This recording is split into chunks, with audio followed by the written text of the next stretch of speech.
ان عقلمندوں سے دوری اچھی جو آپ کو بیوقوف سمجھتے ہیں۔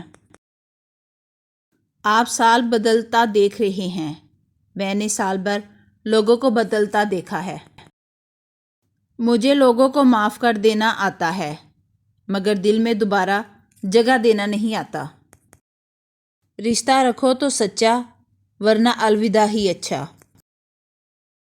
ہم وہیں تک اچھے ہوتے ہیں جہاں تک دوسروں کے معیار کے مطابق ہوتے ہیں۔ بڑا ہی رنگین رہا یہ سال، ہر کسی نے اپنے رنگ دکھائے۔ تم بس قبولیت پہ یقین رکھو، کیسے ملے گا یہ سوچنا تمہارا کام نہیں۔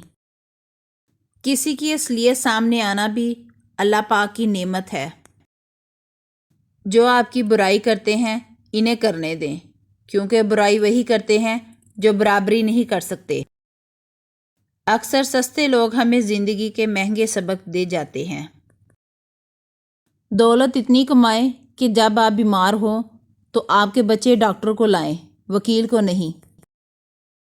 جب تک کسی شخص سے بات چیت نہ کر لو تب تک اسے حقیر نہ سمجھو۔ سہنے والوں کو اگر صبر آ جائے تو کہنے والوں کی اوقات دو کڑی کی رہ جاتی ہے۔ عقل جتنی چھوٹی ہوگی زبان اتنی لمبی ہوگی، کیونکہ برتن وہی شور کرتا ہے جو خالی ہو۔ منہ میں زبان تو سب رکھتے ہیں، مگر کمال وہ کرتے ہیں جو اسے سنبھال کر رکھتے ہیں۔ میری چپ میری ہار نہیں ہے، میرا صبر میری وہ طاقت ہے جو میرے اللہ کو بہت پسند ہے۔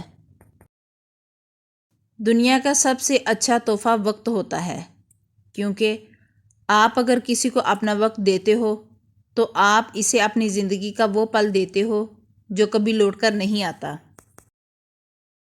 کسی کو ذلیل کرنے سے پہلے خود ذلیل ہونے کے لیے تیار رہیں، کیونکہ اللہ کا ترازو صرف انصاف تولتا ہے۔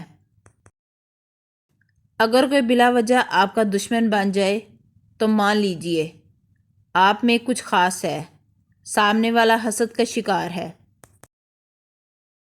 ایسے منافق لوگوں کے ساتھ رہنے سے 1000 درجے بہتر ہے کہ بندہ اکیلا رہ لے، جو اوپر اوپر سے تو بہت پیار جتاتے ہیں اور اندر ہی اندر جڑیں کاٹ رہے ہوتے ہیں۔ جب اللہ کو آپ کی زندگی میں اچھا موڑ دینا ہوتا ہے تو برے لوگوں کی حقیقت آپ کے سامنے لے آتا ہے۔ کبھی کبھی اچھا لگتا ہے سب جان کر انجان بننا، چپ رہ کر سامنے والے کی چالاکیاں دیکھنا کہ وہ ہمیں بیوقوف بنانے کے لیے کہاں تک جا سکتا ہے۔